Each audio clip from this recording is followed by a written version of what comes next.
And hey, everybody, welcome back to the podcast. Today we're talking to a brand new guest. His name is Bruce Pagano. He has written an incredibly helpful book called Certainty Kills, a primer for approaching the Bible with God honoring and neighbor loving openness. And so, Bruce, welcome to the podcast. It's great to have time with you. Yeah, thank you for the invite, and I love that I get to be here with you. Awesome. Thank you. So, first thing is first, since this is your first time by the show, maybe take a few minutes to tell us about yourself. People who aren't familiar with you and your work. Who are you? What do you do? Give us a day in the Yeah, life of Bruce. yeah. So currently I'm a licensed clinical professional counselor in Idaho. And so my day is taken up by clients and one-on-one counseling and couples therapy, and that's kind of my week. Mhm, I kind of work a lot with I work with adults. mhm, And I work a lot with individual trauma. And in this area that I live in, religious trauma and spiritual harm and abuse is a big thing. There's a big LDS population and a big mhm, Nazarene population, and so that shows up pretty often in therapy sessions, even couples therapy sessions. mhm, And so before that, though, I kind of have this weird career. I was 20 years in the military mhm, and a cop while I was in the military.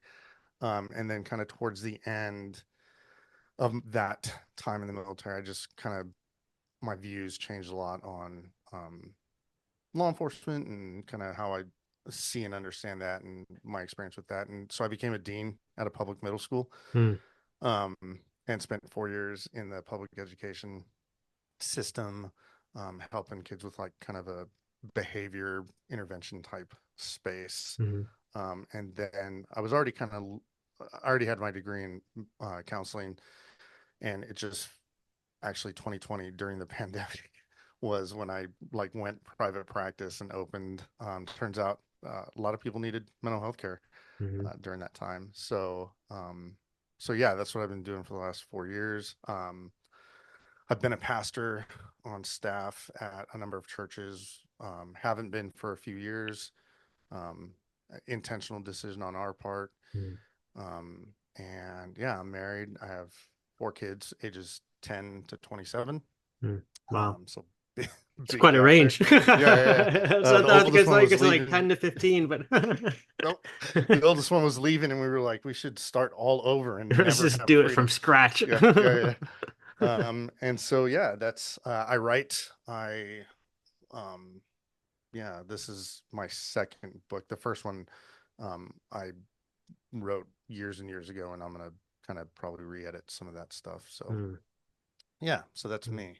That's awesome. So you were a pastor, you're not a Hmm. pastor, and that Yeah, was an intentional decision you said. So talk to me about your yeah, spiritual journey because I'm interested to hear that, like yeah. maybe a little bit about how you grew up, how you were raised in regards to God and spiritual Hmm. things, where you're at now, and what that journey has looked like for you. And I'm sure that will lead us into the book at some point. Yeah, yeah. Actually, it's a real good time, actually.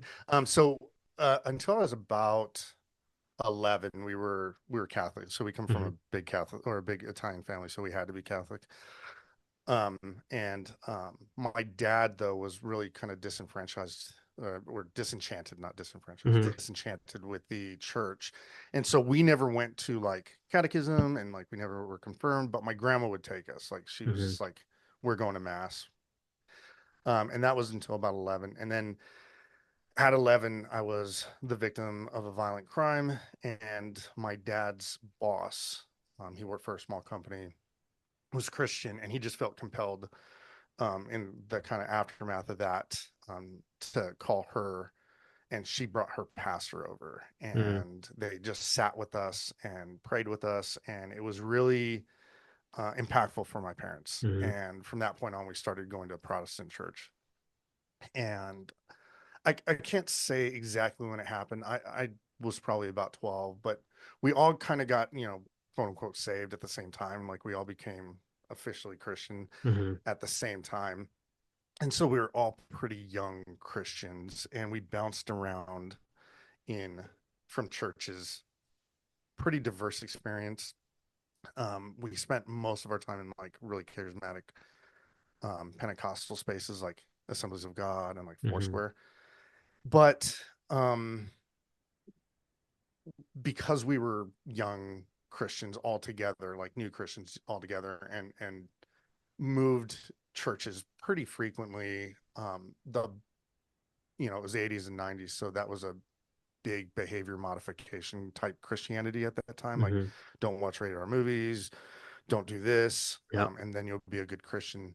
And so in my home, the Bible was a punishment tool. Mm. Like, we wouldn't actually physically get thumped with the Bible, but like it was like, go to your room and read the book of Yeah. Numbers. And it was Yeah. like, I don't understand it. 12, like Right. What is what this this about? matters. Right. Um, and so that was kind of our experience. And I stayed connected to the church through my young adulthood on and off. Hmm.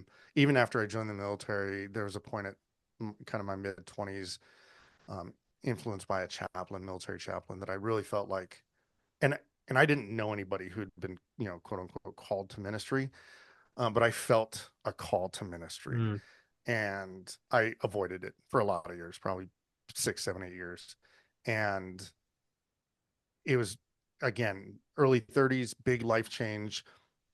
Kind of had just started going back to church regularly, and met a group of people, young adult group actually,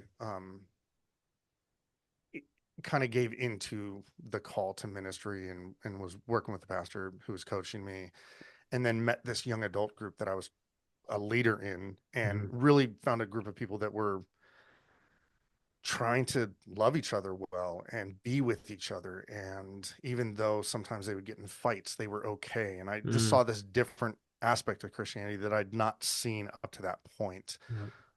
And that I'd really kind of been trying to avoid up to that point. And so I really embraced that idea of community and, communal care for each other, and went to seminary. I went to a Baptist seminary. The Not that any of them are good, but I went to the like really bad one that's in the news all the time, Oh. because I didn't know, um, and started asking questions that I didn't know at the time. We're calling deconstruction now, but at the time, Hmm. like I didn't know. This is like 15, 14 years ago, Yeah. and kind of got me, like, I got threatened with academic probation while I was in seminary because of some of the questions I was asking, and papers that I would turn in. And, the only safe place was this small group of friends that I had, that we were like, there's a better way to do church that's not Yeah. this model. Yeah. But for a long time, I don't know, I'm a hopeless romantic at heart. And I just had a hope that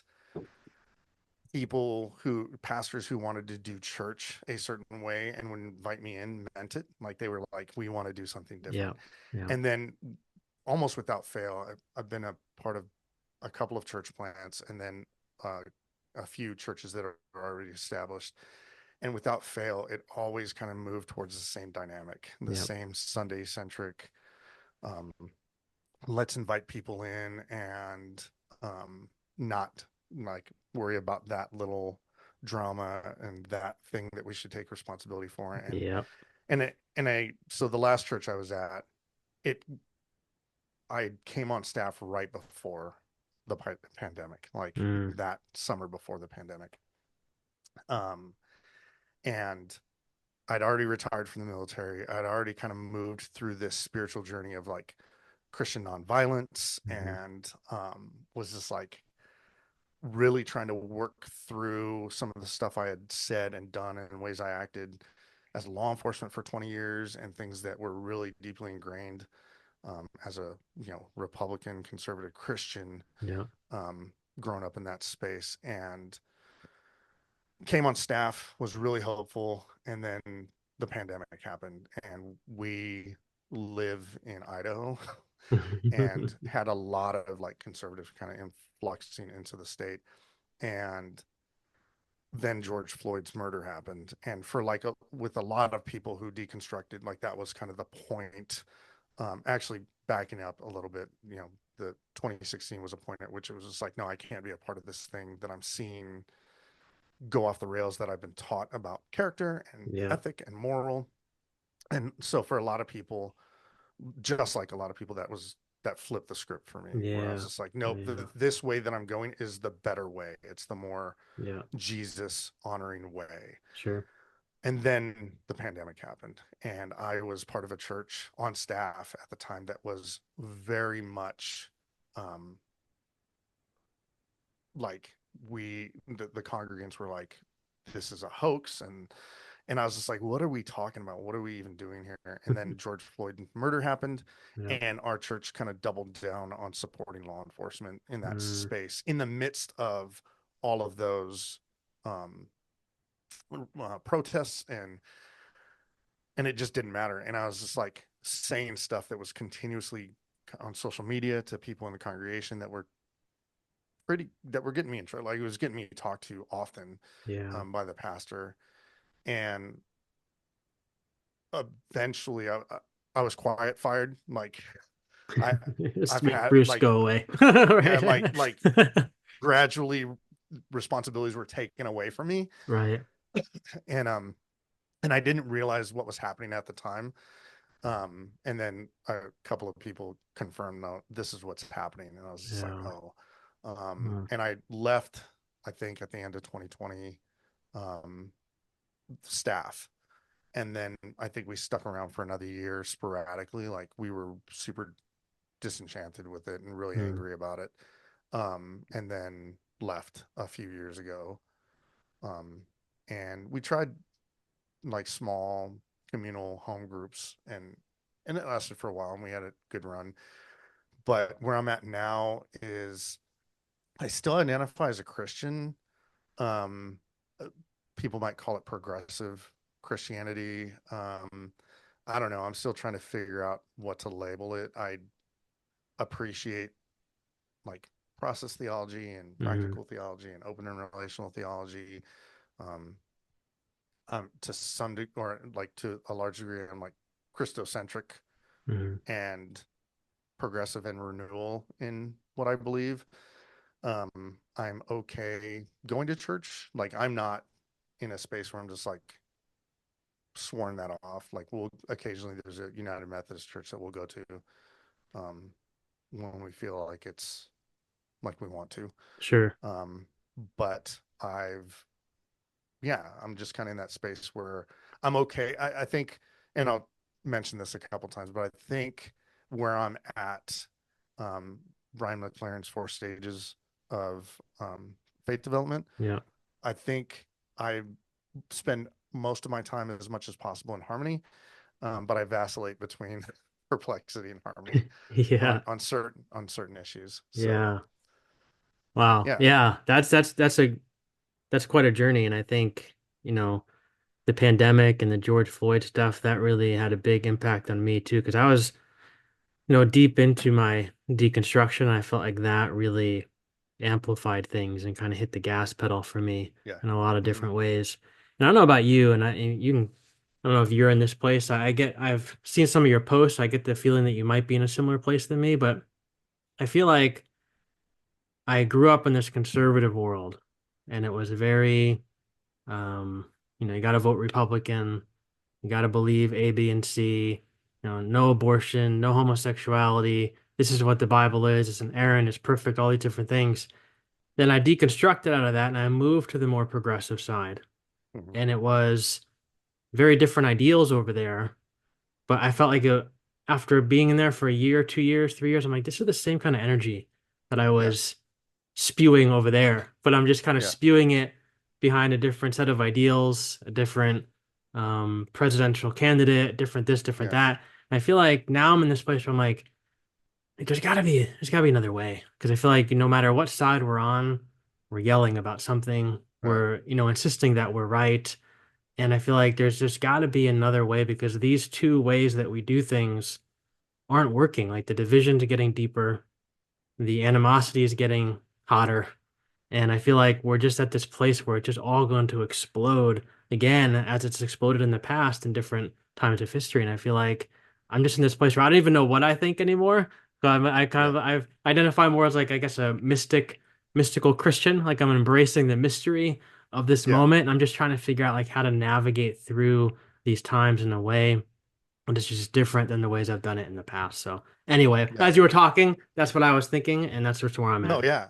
I think I'm in that really similar place. I tell people like I am the poster child for what should be. You look at everything. I grew up, you know, in a white lower middle class, Hmm. very Republican. Like we loved Reagan. He was our Yep. favorite. Right.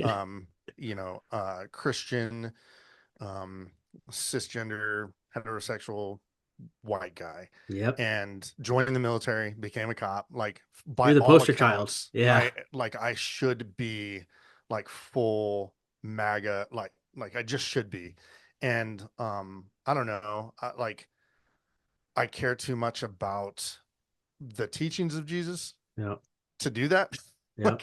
like and that's the thing that was just like, and you're right. Like because I was so far into that, like I was a voted Republican, straight ticket, and because of that, when I began deconstructing, and yeah, you're right, like 2016 and George Floyd's murder, like those hit the gas for me because I was already in Yeah. that space, Yep. and it was just like, no, I felt like the right thing to do was to go all the way to the other side Yes. and to Yep. progressive Christianity because it partly because it felt like a really definitive break Yep. from what I had grown up in, but also partly because I didn't know that there was another option. Yeah. And you're right, like it felt like the same energy where I was just like, I'm not trying to do this again. Like I'm not trying to get deep into this other fundamentalist end Yep. of the spectrum. Yep. And there's got to be a better way. And I like the word mystic, the mystery of it. Like I've had that conversation with Sarah, but even that feels like sometimes where I'm just like, I don't know what that means sometimes. Right. Right. And so that's I don't know where I'm at. Like I don't know. Like I think I'm in a good place where I'm okay with mystery. That was part of the reason for the book is like I'm okay with openness. Like I don't feel threatened. Um I think my wife would be okay with me saying this, but like she grew up a pastor's kid, evangelical, Hmm. more than me. Like it was their life. Yeah. Yeah. And she's been on her own deconstruction journey, and she still believes in Jesus. She still believes in God, but she started referring to God with feminine pronouns, Hmm. and then started doing tarot. Yep. And part of me when that first started was just like, oh, no. And then I was just the, like, wait a the second, Christian what am I doing? soldier inside is like, Yeah. no. Oh man. Yeah. And I was just like, what am I doing? Like she was like, I'm just trying to figure out my own intuition when it comes to the voice of God. Mhm. And we've had more conversations connected to like divine understanding built off of like her doing a reading or like her investigation of that. And I'm like, I she's kinder than a lot of Christians I know Right. who don't do tarot. And Yeah. like I don't understand it. I've listened to her, I've read some stuff, but like it doesn't matter. Like I'm okay with the fact that she's in this space and it doesn't threaten me and I'm not scared of it and Yep. it's mysterious to me and I'm like, yeah, okay. Like Yep. it's okay. Like Yeah. for me, it's okay. Like it's okay in me. Sure. It's definitely okay for her. Like she can do whatever she wants. Sure. She's her own person. Yeah, right. So Exactly. Yeah, I mentioned before we hit record them in the tarot episodes have gotten me in some trouble, but I feel like that's been a really big place for me to really get in touch with that intuitive voice that yeah. fundamentalism taught me to shut down, because I Yeah. was always taught you got to go to the external authority, the professors, the pastors, Mm-hmm. the church, the books, the authors, the conferences, all these different things. Like they've got the direction for you, they've got the answers. And if Yep. you think differently, shut that down because it's the heart is deceitful above all things, and that's it. Yep. You But, can't trust your yeah, your but tarot has thoughts, really, feelings. Yep. yeah, tarot has really helped me get more in touch with that voice because as I look at these different pictures, I see different things, I start to hear something inside that's telling me about what this picture is. And a lot of those times, those pictures, those stories from the cards tie into things I've learned in the Bible. And it's interesting how it all overlaps and it all comes from within. And I think it's just really helped open up a lot of doors for me. And so, uh, Yeah. bravo for your wife. Thanks. You know what that makes me think is, do you know, I think it's called Visio Divina. Have you ever heard of Visio Divina? Visio, I think it's yeah, called Visio Divina. maybe. It's literally the practice of sitting and looking at art. Oh, Um, okay, yes. and Yep, it's like Lectio Divina is like reading and then like letting the text speak to yep, you, God speak to you through the yep. text. Visio Divina is the same thing, and that's what, like, when she talks about tarot, and you saying like the pictures really speak Hmm. to you and like help you like develop that intuitive nature within you, the intuition within you, and this is in that inner voice is like that. What's the difference between sitting and looking at a stained glass Yep. window that's an image of, you know, a couple of saints doing something, or a piece of art by, Monet, and Yep. letting it speak to you? That's And right. that's how I see like her doing tarot, you Yep. doing, like, people doing tarot that are like, I just want to hear the divine. Yeah. Yeah. Yeah, that's so good. All right, so let's talk about the Yeah. book. Certainty Kills is a provocative title. And I Yeah. think in the Yeah. book you even note that there's a bit of a shock factor that comes with Yeah. the language. So maybe talk to us a little bit about, what this book is about, who this book is for, maybe where this book came from, and then we'll see kind of where we land from there. Yeah. So I was actually working on another book, Hmm. and last year, just over a year ago, um, we went to the Pride. Like, I don't know why, but Boise's Pride Parade and Festival is in September instead of June. Hmm. But It's got to be so we different, went. that's all. Yeah, yeah. So we went and we took our, at the time, 8-year-old daughter, and my wife had posted a picture of her and my daughter. They were just holding a small pride flag, and my wife just captioned it, "BRB, going to teach my daughter to love like Jesus." That's it.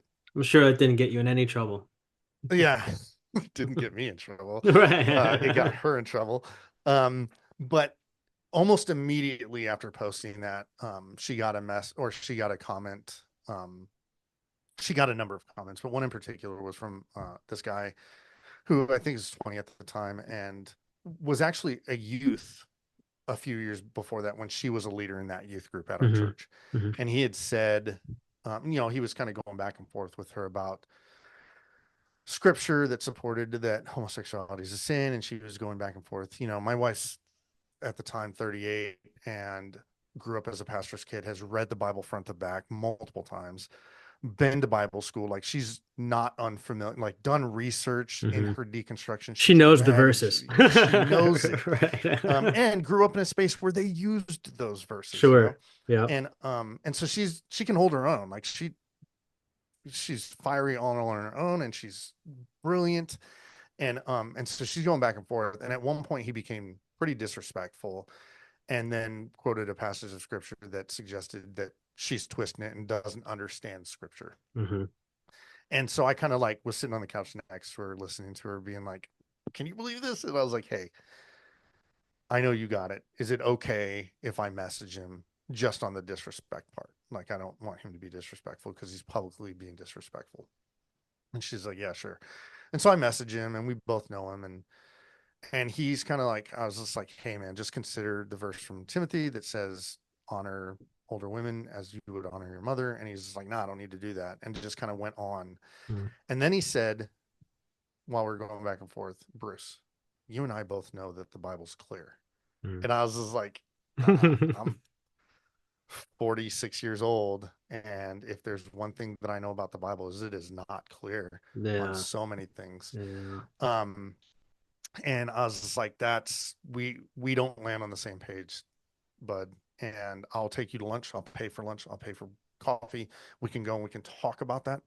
And he turned it down and unfollowed both of us. And a few days later, I was just kind of really still frustrated with that way that conversation went. And so I made like an Instagram reel talking about it on my Instagram, and that didn't feel sufficient enough. And so I was just like, I'm going to write a book. And so I wrote a book. Yeah. Um, and the whole thing is that it's just a primer, just an introduction to how, when we're so it's primarily about how, when we're absolutely certain about our or our group's interpretation of biblical text, Yeah. how it ruins and kills and undermines really important attributes that I think are attributes that are important to a healthy expression of faith. Yeah. And I think like it's more than just about like our absolute certainty when it comes to biblical interpretation. Mm. It extends into how absolutely certain we are about our belief around a Yep. specific thing Yep. within the religious setting, and that the opposite um, is not doubt in and of itself, Hmm. but openness is the like the healthy opposite to absolute certainty. That's right. And so it's written to a Christian audience that, you know, I mentioned McLaren already, but like I think that it's written to I intended to write it to a group of Christians because that's the tradition I come from, and that's kind Hmm. of honestly where I see it um, show up the most because Yeah. that's where I'm engaged. But it's written to that group that's I think stuck between that space of being absolutely certain about what they've been taught and inside their mind that they haven't been able to speak or questioning whether or not that's true. Yeah. And so, you know, McLaren maybe between complexity and perplexity, like if they're trying to make that transition and they don't have anybody that they can talk to about it, Yeah. that's who it's written to. And I just in that space want to encourage people who read it that like doubt is the vehicle that carries you into developing a healthier faith expression, but Yeah. openness to other interpretations and other belief systems is crucial as a component to that journey. And it Yeah. doesn't even need to change. Like you don't have to adopt everything that Yeah. you read or consume. Yeah. So that's kind of where it's built out of. And Yeah, and I love that. I mean, one of the things I picked up from McLaren was I had him on the show. I think it was his last book, or maybe the book before that that he released. But we were talking about, this idea of certainty and this idea of other people having different viewpoints and how you engage in those things, and he said yeah, something that really impacted me is he said, when someone comes up and they're very certain about their belief and they're really pushing back against me, he said, one of the things that I always say is, that's really interesting. I see that really differently. Can yeah, you help me understand why you're so yeah, passionate about that thing? Because I'd like to understand more. And he said, yeah, usually, kind of like the guy who you invited out for coffee, he said, if the person really wants to actually have a dialogue, they'll take you up on that and they'll go out for coffee with you or they'll meet you for lunch and they'll talk all about, this thing that they're passionate about and why they're so passionate about it. You might actually learn something from them about their viewpoint. He said, or other yeah, times, if they just want to fight with you, they're going to turn it down and they're going to go their separate way and go fight with somebody yeah. else. So when you're talking about certainty, you're talking about McLaren and the idea of harmony and stuff. That's really something that really stuck out to me. And I think I read his book, Faith After Doubt, um, like a year and a half before that happened or a year before that Yeah, happened. And I was just like, really in the back of my mind as I was writing this was, you know, and I think I quote him in there where he's just like, the question's not, are you Christian, but like, what kind of Christian are you? What kind of yeah, Buddhist are you? What kind of, that's right. Yeah, so that's really good. All right, so you talk about like every chapter is a different one of these attributes, and you mhm. talk about how certainty, kills that attribute, why that attribute is something that is important for healthy spirituality. And I'd love to talk about all of them, but we can't do that. But there's Sure. one that really stuck out at me, and I would love to hear you maybe Yeah. riff off of it a little bit, and that's creativity. Because as I was reading that chapter, like I'm a super creative person when it comes to the podcast, writing, all the colorful art behind me. Like I just love to create, I love to make things. And when I was thinking back over my life, especially in full-time ministry, reading this chapter, I was thinking, man, there really are times when being enmeshed in certainty that was all around Mhm. me and being as certain as I thought that I was, as certain as elders and deacons and boards wanted me to be, I'm Yeah. like, man, my creativity really was handcuffed in a lot of different ways. So I'd love if you could just kind of riff off Yeah. of that a little bit and then we'll see kind of where it goes. Yeah. Yeah, that's great. I, I like, I want to be clear, you know, you already mentioned it that, you know, there's 10 attributes that I think absolute certainty, Hmm. and certainty in and of itself, not a problem. Hmm. Subjective certainty is this is my experience. I'm sure about this because of how my emotions connected to it, and I'm aware of my biases connected to it, and that's okay. Hmm. Absolute certainty is where it's just like whether or not it's provable or disprovable does not matter. I'm Right. so close to this. Hmm.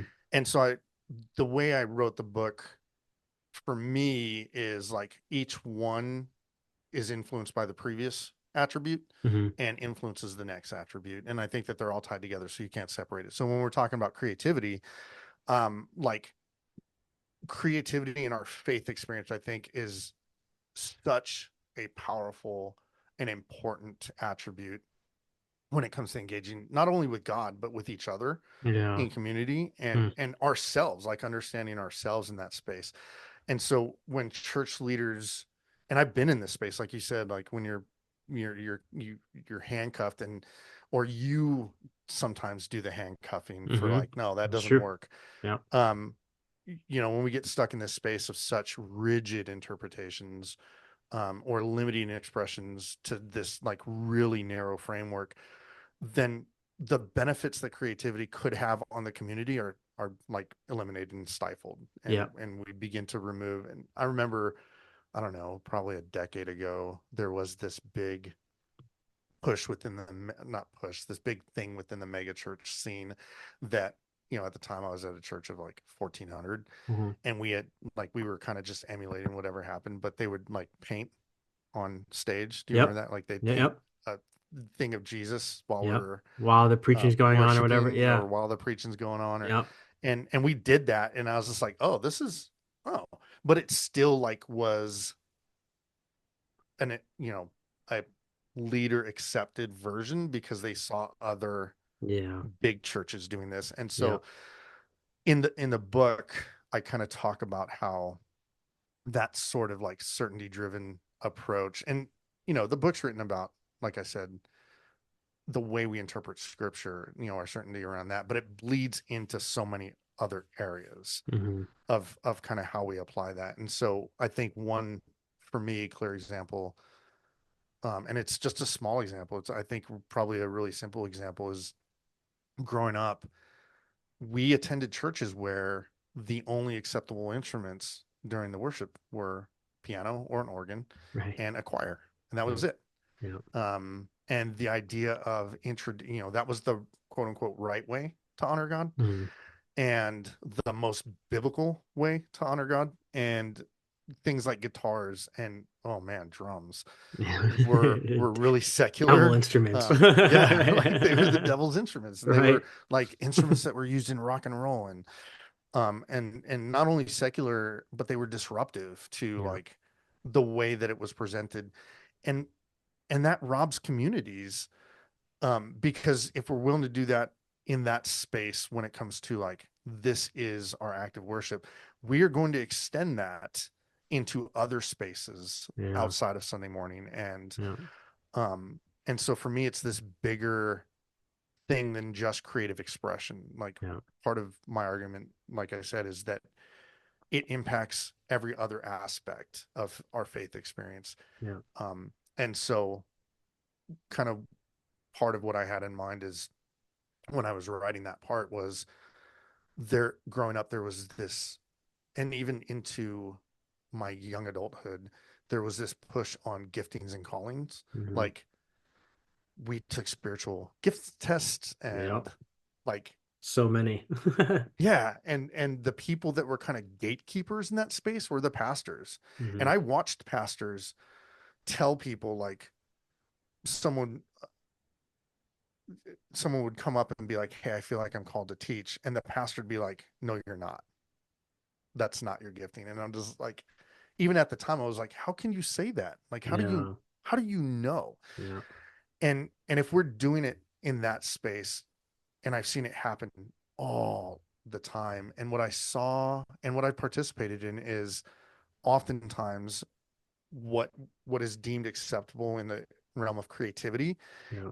is filtered through the lens of the benefit to the institution. Yeah. And Huh. so if it benefits the institution, we'll do it. We'll Yeah. consider it. We'll talk through it. We'll even take guff from the congregation if it benefits the institution. If Yeah. it doesn't, then we're not going to do it, or we're going to Yeah. discourage it. Um, and and it might be something that might otherwise actually benefit or deeply serve the wider community. Yeah. But if it doesn't benefit the actual institution, like on a Sunday morning or financially or bringing people in, then we're Yeah. not going to do it. When I was a pastor, I pastored an old Dutch Reformed church, Hmm. and so very conservative, very fundamentalist. Yeah. And I was right out of seminary, and it was kind of one of those situations where you're looking for somebody to hire you because everybody who's looking for somebody wants somebody with experience. And so I did my internships, did all that kind of stuff. I don't have any experience that these churches are looking for. So who's going to give me a chance? So Right. this church was Yeah. willing Right. to give me a chance. They were older church. I mean, they had 40 people in the congregation, very old, a lot of old people. Um, Elders had been elders for, 10 years, like that kind of situation. And so I go in not really knowing what to expect. And I, start doing my thing. And it became evident to me very quickly that I was in a cage Yeah. and my wings were not going to be allowed to be spread very far at all. And I remember there was this one meeting, and this was an eye-opening moment for me. We were having a monthly board meeting, and we were going over all the stuff for the upcoming months. And it was like maybe September, October, and we were getting ready thinking about holiday season that was coming. And so I said I wanted to do a sermon series about like the gifts of Christmas. And I said I'd like to get a Christmas tree to put up in the pulpit area. And Bruce, we went around and around until about 2 o'clock in the morning Oh my about whether or gosh. not a Christmas tree should be Yeah. allowed in the pulpit because that would be dishonoring to God. While, mind you, there's an American flag already that's up there. And I Right. wasn't brave enough at that point in my life to to challenge the flag part of it, Right. so I just kind of Yeah. went with the Christmas. We were going around by Christmas tree. But I said to my wife, she was my fiance at the time, I said, man, I can't believe that I just spent a good 4 hours arguing about a Christmas tree. I had this creative idea that I want to do. I think it's going to be really, really cool.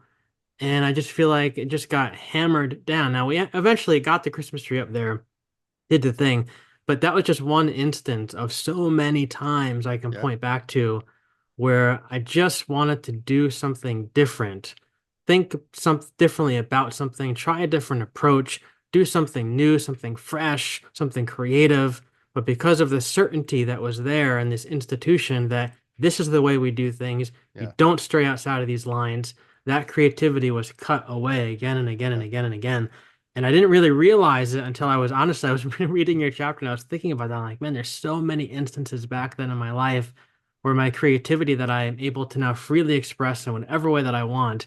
Like, I wonder what would have happened in that place if I would have had that free reign of creativity, even pre-deconstruction. Like, Yeah. what amazing fruit could have come from that. So, Yeah. And that's the thing, like that right there, where it's just like when creativity is allowed to flourish and mhm. isn't viewed as a threat, or subversive, which, art is subversive. Yeah, Sometimes it's meant to be. yeah, But like when it's allowed to flourish, like that's where the connection to the different attributes becomes really apparent to me.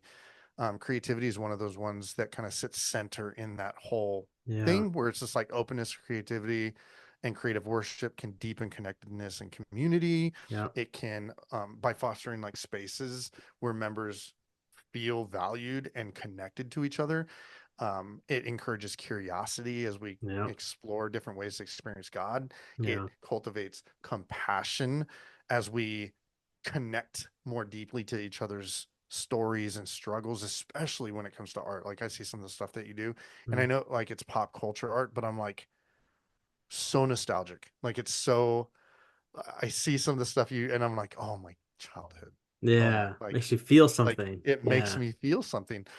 Um, and I just think that there's something like deeply spiritual about creativity that kind of allows the fullness of the divine and the human to unify and like to be in unity with each other. And yeah, yeah, so yeah. That's so good. So, what are some ways that like you personally have released your grip on certainty? Like, what are because I was thinking as I was reading the book that like And I mentioned it before, we all have that, like, for those of us who grew up in that world, we have that fundamentalist soldier inside Hmm. who is always reminding us, of different things that we need to white knuckle and we need to Yeah. believe and things like that.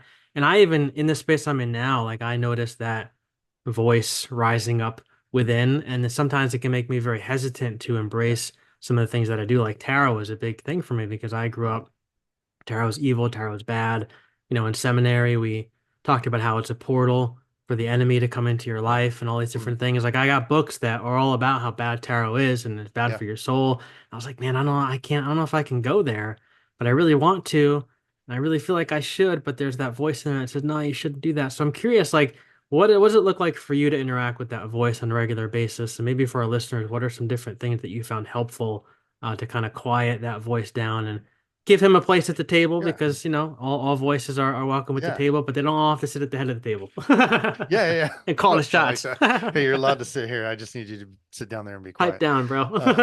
Um, yeah, no.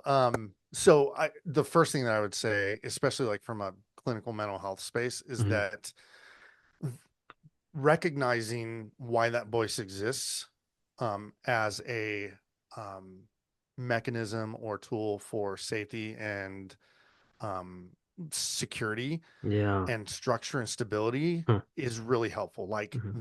that voice doesn't exist apart from your experiences that you've had, Yeah. and that has been necessary to, at even though it hasn't been felt kind sometimes, and it doesn't feel helpful sometimes, Yeah. and it feels like a really ineffective way to gain safety.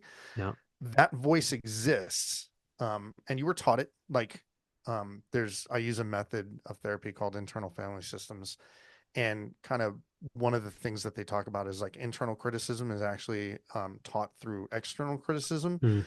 And the more that we learn how to do that internally, it is meant to protect us in that space. So for example, um if I'm constantly being told like, hey, be quiet, your ideas are stupid, Mhm. my internal critic will develop that language to keep me from saying things that are stupid and going to get me externally Yeah. criticized. And Yeah. so like, even though it may not feel that way, recognizing that, oh, there's a reason this exists, and Mhm. it's for safety, even though I don't like it, Yeah. becomes a really It's good. important part of that. And Mm. so I would say for me, because I have the same inner voice, like, I don't believe hell and eternal conscious torment the way that I was taught anymore. And there are still times, like when I mentioned my wife and I was like, oh, we're going to hell if I let it into my house. What Like, the hell is it? and I'm like, but I don't believe Fast that. track, right? Like, what am I talking about? And so I think like first, I'm going to use some, different names for things that I do that are like actually clinical things that I Hmm. use in sessions. Sure. And so like this first one is like notice and name it. Because by noticing the voice and what it's saying and naming it, you can name it as a thought instead of who you are. Like it's not, Mm. like your thought is not you. Yeah. It's, in acceptance and commitment therapy, they call it diffusion. Yeah. It's the separating myself from the thought. Yeah. Because sometimes we can get caught up in this idea of like, I'm, I don't know, like I'm not a good person, or I'm so broken. And then we'll own that as who we are, as Right. identity. Yeah. And being able to name it, notice it and name it, like, oh, I caught myself thinking that thing. And if I say, oh, that's just thought that I have, it creates the distance enough for me to be like, it's not, it's a real experience that I'm having, but it's not factual. Yeah. It's a habit that I've created Yeah.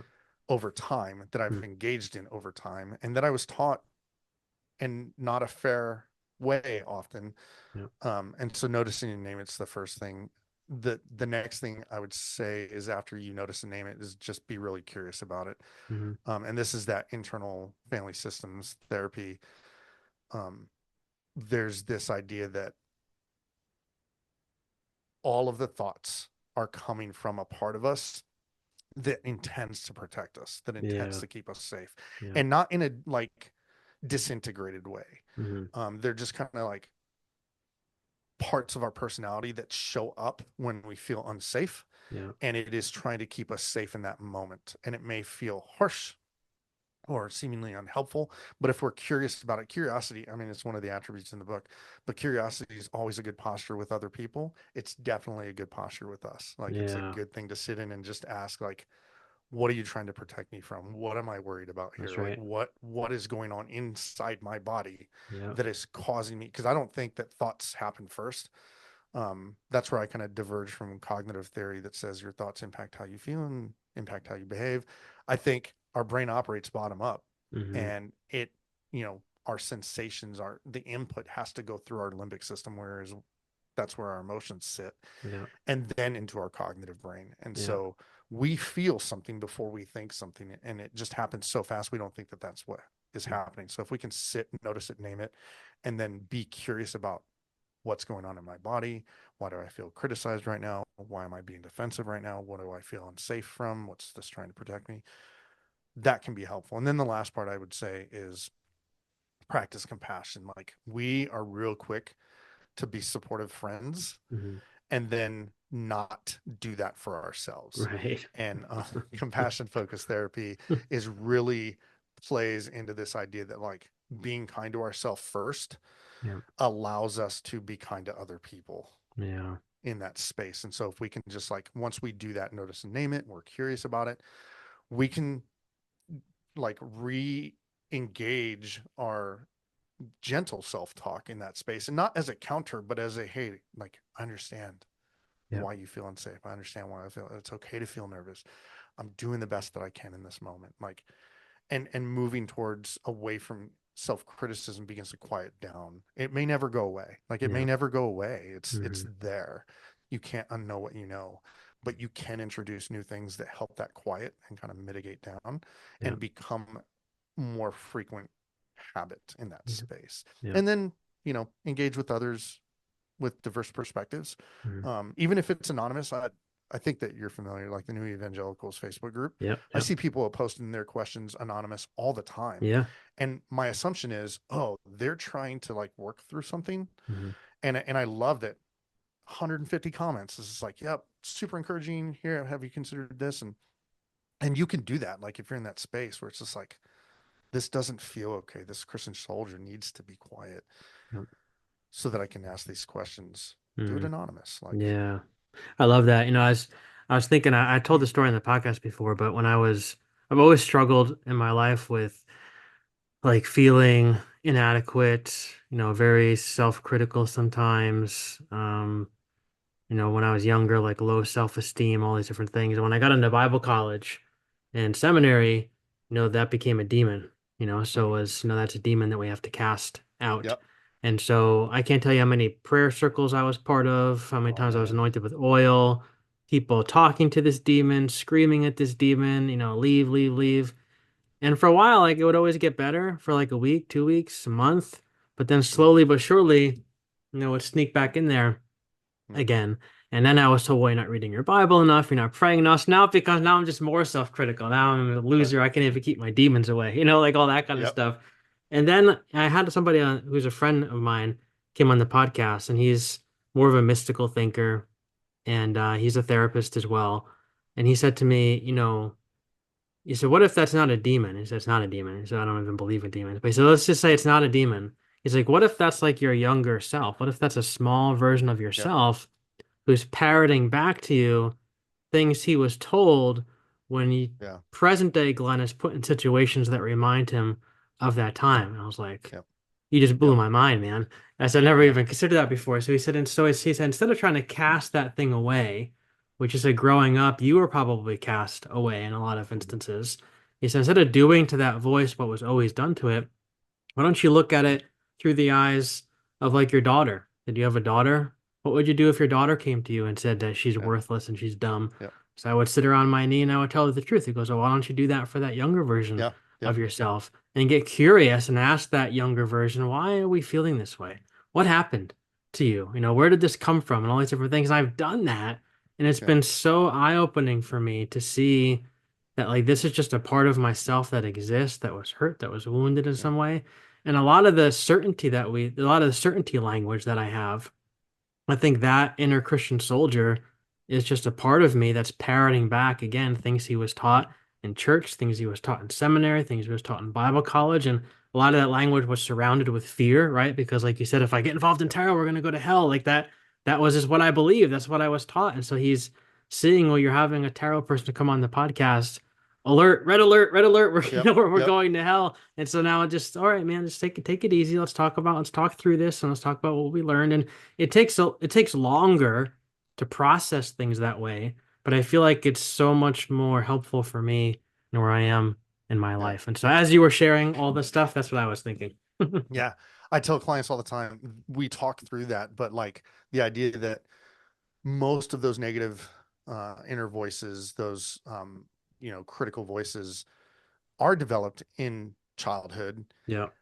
And it's like giving a kid a job that that they can't do, and Yeah. they just learn to do the best they can at it. Yeah. And they continue, like that part of you continues because it's effective. Like if we're honest, it worked as a kid because it was the best thing we could do at the time, Yeah. and it got us to where we're at. And it's not helpful now because it's a child wound part of us Yeah. trying to do the same job that it was doing 30 years ago. Yeah. And we're capable now. And so that's where that conflict comes in, where it's just like, no, stop doing that. I don't want to do that. And the kids is just like, but it worked. Right. Like the wound is like, but it works. That's so And true. you're like, but I don't want it to work anymore because I have other methods. I have other tools. I'm capable. I'm not as afraid of this adult, or Yeah.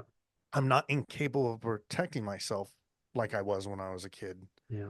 and caring for that. And like in the IFS, they call it befriending. Like if you Hmm. can like repair that relationship between yourself and that part of you, Yeah. it like amazing things happen. Yeah. That's so good. All right, Yeah. last question for you. Okay. Think about like people who are listening. Like I get a lot of people who tell me, especially with the holidays coming up, you know, they have aunts, uncles, Yeah. parents who are still in that fundamentalist world. They're very big on certainty and being certain of different things, and they get like I don't know how to handle those kind of conversations. Like I don't know how to bring in my Yeah. I've released my grip on certainty, but everybody else wants me to white knuckle my certainty. So what are Yeah. your experiences? Like what advice do you have for those people who are trying to, release their grip on certainty, but they're surrounded by family, by friends, by Yeah. church people who want them to do the exact opposite? Yeah. Um, I I'm gonna answer this fully aware of the day that we're recording this is is the day before an The election. irony. That is super contentious.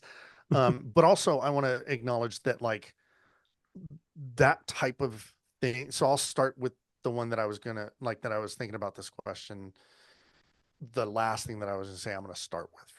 first is that I'm gonna talk about boundaries before I actually give the answer. And the thing about boundaries is that not everybody, they're not for everybody. Yeah. Boundaries are only for people that you want to continue connection with. Mm. People who are harmful and who are hurting you and who are saying things that are harmful and that you don't have a connection or don't desire to continue a connection with, that you can cut those relationships off. And I Yeah. know a lot of people will be like, oh, you're just throwing a fit, or no, like there is nothing that says that you should stay in a harmful situation That's right. and extend boundaries to someone who does not want to participate in those boundaries, because Yeah. boundaries are not like when we hey, please don't talk to me that way. That's a request. That's not a boundary. Hmm. A boundary is, if you do this, I will do this. Hmm. And so I would like you not to do this because I want to stay in connection to you in a safe way. And then when you do, I will do this. So if you yell at me while we're talking, I will end the conversation and walk away, Hmm. like as a boundary. And there's a lot of other ones, but the goal with boundaries is, how do we stay connected in a safe way? Because I want to be connected. And unfortunately, they will choose whether or not they participate in those boundaries. And it Yeah. doesn't make it easier to walk away from that. But part of boundaries is, to some degree, the door's open. Like, I've been clear about the guidelines for interaction. And if you're not ready to follow those, then you're choosing not to be connected to me. Yeah. But the ability to reconnect with me exists, and we'll just have to do some reparative work in that Mm. space. And you need to agree to these guidelines. Yeah. Not everybody deserves Mhm. or gets those. Yeah. Like you get to choose what's harmful to you. Mhm. And so, with that said, stepping into that space with people that you do, like it, hopefully there's some boundaries there. Set some gentle and compassionate boundaries that aren't too rigid, that aren't too porous. Like Mhm. rigid meaning like they're so strict that it will be hard for them to actually adhere to those guidelines, and porous being like they're not very clear Mhm. and they're going to kind of trample on them. Yeah. Healthy boundaries are, this is what I need. Here's what I'll do if you don't participate in that space. Okay. Yeah. With that said, openness and humility, like openness is the point of the book, and humility in the sense that like I genuinely want to understand you and I don't have to agree with you. And so I think affirming the person's need, like starting with affirming their need for stability and respect is important. So just like I was talking about understanding like, oh, this part of me, Mhm. this negative inner voice, this Christian soldier that needs certainty exists as a form trying to protect me. The same thing's going on with them. That Mhm. level of absolute certainty is safe for them. It creates Yeah. stability for them. And so a lot of times we're told, I don't know if you've heard this in religious settings, I'm sure you have, but like your facts aren't feelings, or Yeah. your feelings aren't facts, your Yeah. feelings aren't facts. Mhm. And so when we have this emotional experience, we're told we can't trust that. And the truth is, I can't control whether or not I have an emotional experience or I feel something about a specific thing. And so if I'm told that that's not factual, then I need to like push that away and pretend like it's not emotions and then lean into, no, this is a factual thing that's going on. If I feel this way, it's true and factual and I'm certain about it because they told me that it was. It can't just be that I feel this certain way. I can't, it's not that I feel unsafe Mhm. or scared because I'm told not to have a spirit of fear. If I feel something, it must be factual. And I'm not going to tell people it's just a feeling that I have. And so recognizing that for the person Mhm. becomes really helpful for us to step into that space of like, okay, I'm going to be really open to their experience. Mhm. When I'm doing Gottman method couples therapy and emotionally focused couples therapy, we talk a lot about like understanding and validation and not agreement. And so Mhm. like I can listen to you, I can kind of like take in what you're saying and I can look for things based on the way you're telling the story and you're sharing your experience that makes sense. Oh, Yeah. it makes sense that if you are worried about this, that you would think this. That makes sense to me. Yeah. I don't agree with you, but it makes sense to me and that's your real experience. Got Yeah. it. Yeah. And then kind of moving into that, being able to share your experience but not as correction. Like, Yeah. oh yeah, it's like what Brian McLaren was saying, was just like, oh, I see that very differently. Yeah. Help me understand that. Yeah. Oh, can I share how I see that? Yeah. So my experience has been, and not like a gotcha, like I'm gonna pull the Bible out. Yeah, but the Bible says, like, Mhm. no, like I've been with people that believe this thing, and it's really fulfilling, and it's really been like I have really good friendships with people who believe differently than what you just shared with me, and that's Yeah. been my experience. And then that's kind of where I introduce the boundaries Yeah. thing. Like if they insist, like, no, you have to, okay, Yep. hey, here's my boundary. Yep. Yeah. And then, like you said, explicitly saying what the boundary is, so the other Mm-hmm. person knows this is what it is, and Yep. this is what I'm going to do. If you cross the boundary, I'll shut Right. the conversation down, and Yep. we'll change the subject or over Yep. dinner or And then there's an whatever it avenue might be. back. You know what I'm saying? Like, I'm not just walking away. Like, I'll Yeah. call you tomorrow or you can Yeah. call We can me and, revisit. Yeah. we Yeah. can revisit Yeah. Exactly. us and not that topic. Yep, exactly. No, and I think that's huge. I mean, and like you said, this is the day before election, and a lot of these Yeah. conversations are happening in regards Mm-hmm. to politics and stuff. And I've had so many people who, it's like there are people that I know who are voting very differently than I'm going to vote, Yeah. and there are people who are very passionate about their candidates, and it's easy, just as I used to do, to say you have to vote this way. If you vote that way, you're not a real Christian, and all these different kind of things. Right. But I feel like it's much more helpful for me now just to say, like we said about McLaren, like, man, I see this very differently.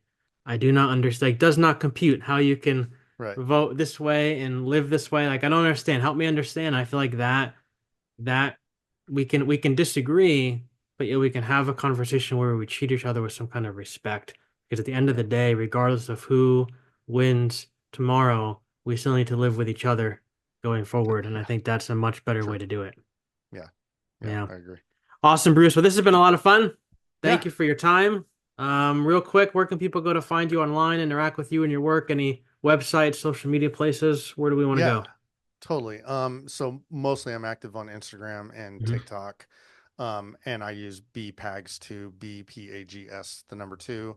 And so like on TikTok, it's just, I mean, on Instagram, it's just that. On TikTok, it's the BPags and then underscore two underscore therapist or underscore writer, two different accounts, a little bit different content in each one of those. I do have a website, brucepagano.com. I'm not super active on it lately, but eventually I might be. So, Awesome. Cool. yeah, Well, I'll put the links in the show notes and we'll do it again. awesome. Cool. Thanks, Thanks. man.